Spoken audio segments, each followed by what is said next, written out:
I really feel in New York City, I do need protection. And unfortunately, the police department, as big as it is, cannot protect everybody. All right, so you do have to protect yourself.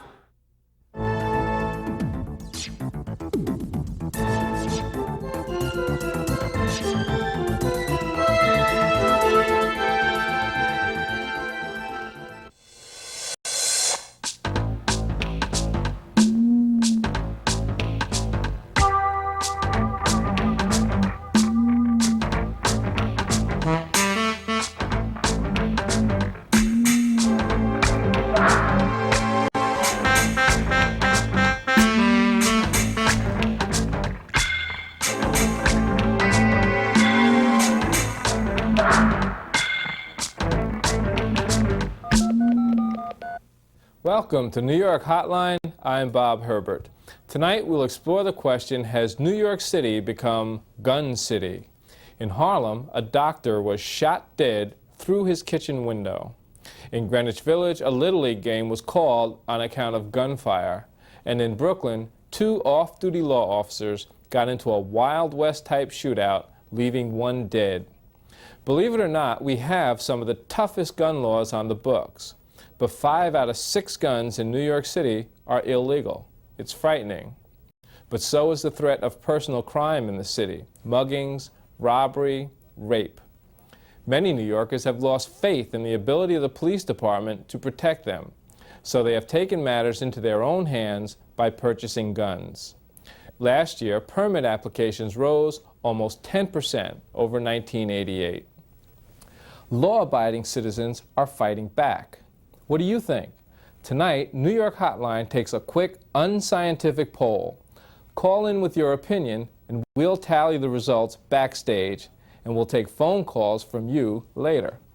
The question is, should New Yorkers be allowed to carry guns to protect themselves? Yes or no? Give us a call.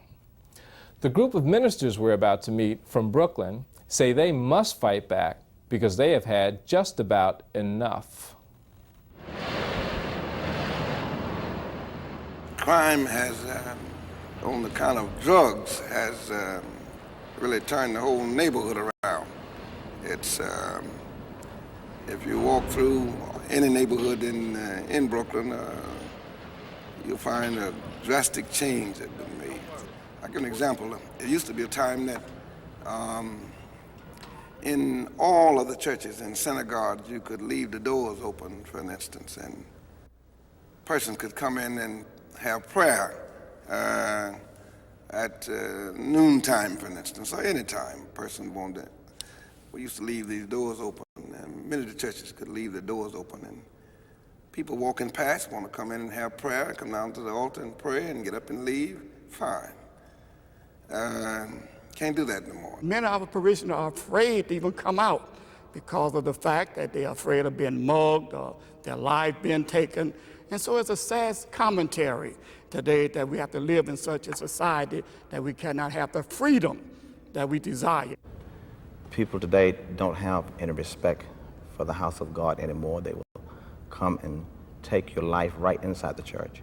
These individuals know the time you come for service. They stand on the corner, they watch, they observe every move that you make, and then they will strike to take what your people have sacrificed for. It's over 100 churches in the Brooklyn area that's been broken into. We've lost preachers, priests, rabbi. And we've lost a rabbi recently in Williamsburg. Rabbi was getting ready for prayer one morning and was shot in a car. We lost a minister over here off of Wilson Avenue, Brewer.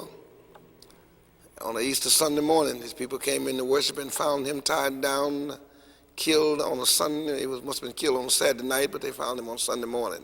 The gun should be the last, this is my reasoning, should be the last measure of self-protection. There are other methods that we have used, We have exercised it in my church, and these men who are sitting with me, they have exercised it in their churches too. We have used all type of precautions. But again, like anyone, self-preservation is the chief law of life. Would I use a gun now? If one of my brethren here was disturbed and I came up on them, and if that's the only method I had to prevent them from going under, certainly I would use that gun. You have a strict gun law in the state of New York, and you have to qualify. And I suppose some of us could maybe qualify if we go and try it. Some of us might try before it's done with. We may go down and file for it and be turned down, so we come back and wait a while and go back and try again. The scripture tells us that he who lives by the sword shall die by the sword. But however, the situation has become altered. It's like, see, I am an ex-Marine, and I was trained to kill, and I'm an expert. Being an expert does not give me the right to go out and exercise my qualifications. However, we have now a situation where men are no longer concerned about right. Children are being detoured into the channels of destruction.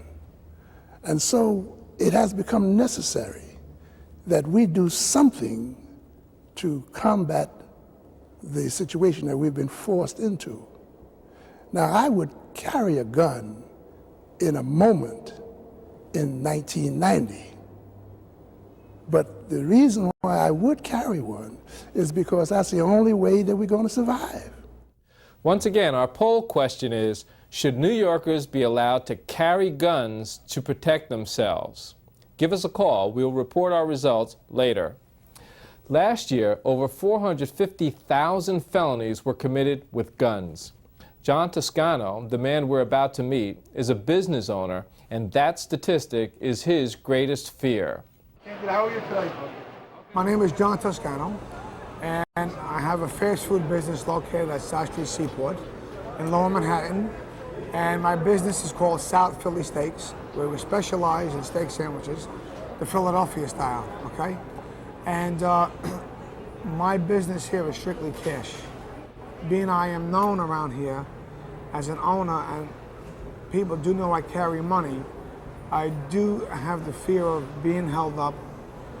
I also have the fear of being hurt or possibly killed. And unfortunately, we do get clowns that do come to the counter. We deal with like 200-300 people a day here at my counter, okay? On the weekends, we handle a lot more. And on the average, I might get 1 or 2 people a day that will give you a hard time. They may have a bad day, all right? And they'll abuse you. 2 or 3 times, people try to come behind the counter, whether they had a few drinks in them or they were just being jokers, okay? But once they cross that line, I don't know if it's a joke anymore. And I don't know if they intend to hurt me or somebody behind the counter, or if they intend to rob me. But if they intend to rob me, take what you want, don't hurt anybody. But if you're gonna hurt me to end my life, then I'm gonna resist and I'm gonna fight back.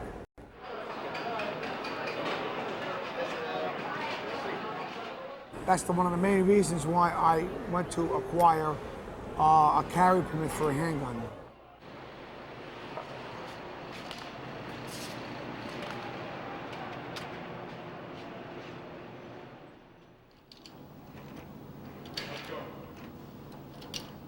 I do enjoy shooting a handgun.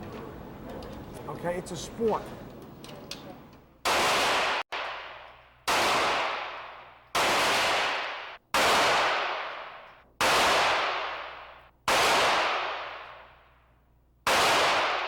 I feel this way.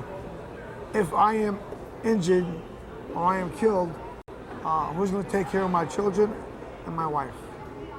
Okay?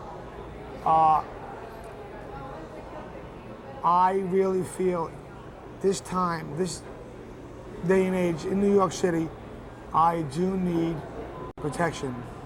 And unfortunately, the police department, as big as it is, cannot protect everybody. All right, so you do have to protect yourself. I was robbed at gunpoint. I had 3 guns on me, and I had 1 gun to my head and 2 guns to my body. And I was told a number of times they were gonna blow my effing head off if I made a move, okay? And I'm here today, I didn't make a move. I don't wanna shoot you if you were coming at me, if I could get away. But in the event, it's my life, and I have no other means. I can't hide behind something, I can't run away, then I'm gonna draw my handgun, and I'm gonna use it to the best of my ability.